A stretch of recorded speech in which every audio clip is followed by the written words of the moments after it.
Guru Nation, welcome back to the clinicaltrialsguru.com.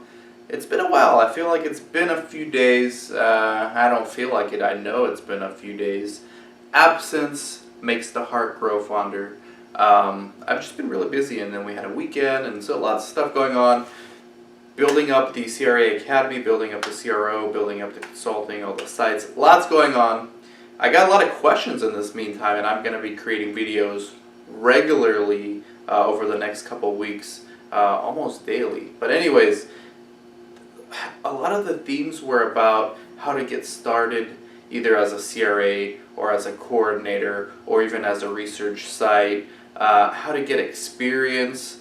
So these are all related to thinking outside the box. So let me just start out with the first question I got, which was from someone who wants to be a coordinator. So unfortunately, they don't have a bachelor's degree, and I told them you don't need a bachelor's degree to be a coordinator. Now they're running into roadblocks where most of the jobs that they're applying for as a study coordinator are requiring a bachelor's degree.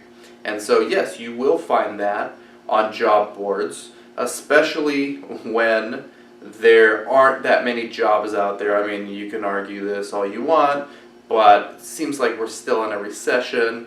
Jobless, unemployment rates are pretty high, relatively speaking, compared historically, right? And I don't know if that's actually going to be getting better. That's topics for other video channels, other blogs, right?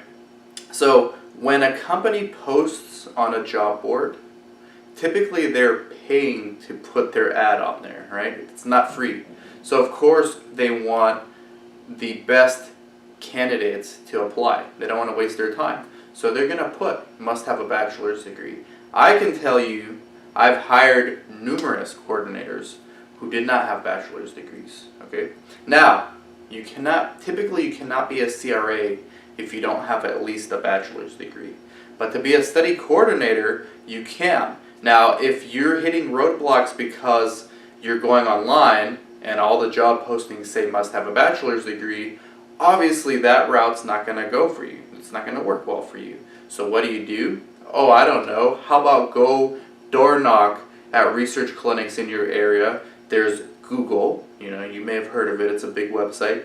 You look for research sites in your area. You go there in person. You tell them why you want to be a coordinator. You sell them on your passion. You can't do these things through a resume online, okay? But you can do it, and quite honestly, your advantage is going to be your enthusiasm, your passion, who you are, your ability to sell them on why they should hire you.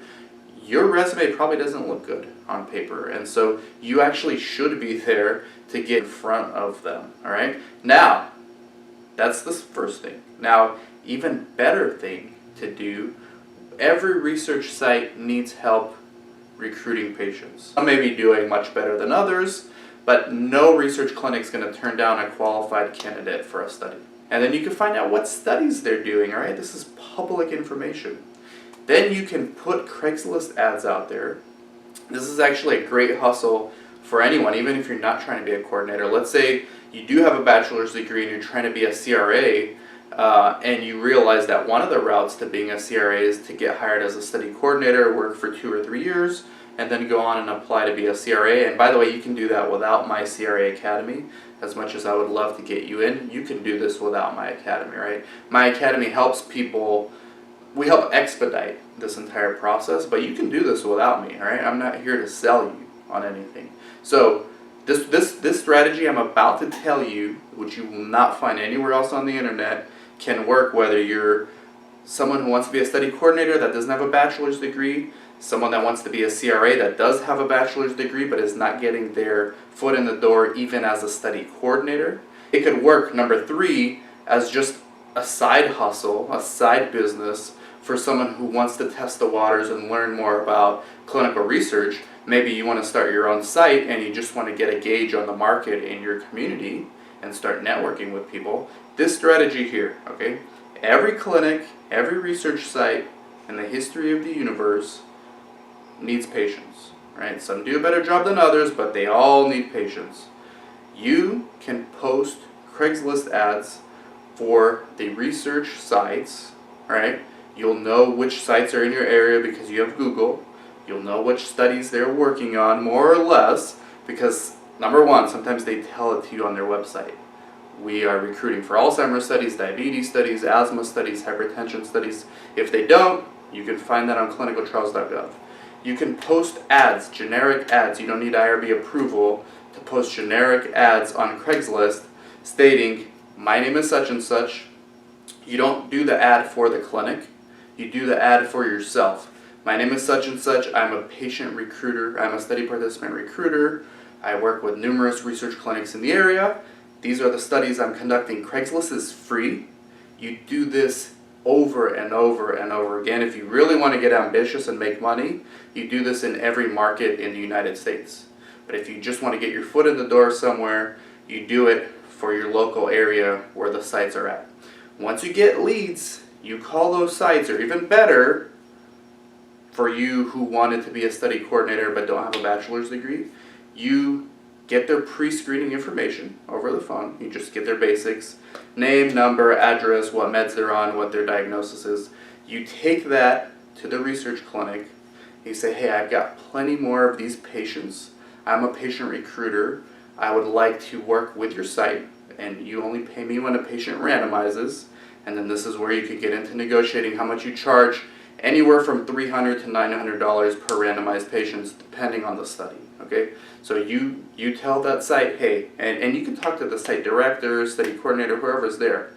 I'm a patient recruiter.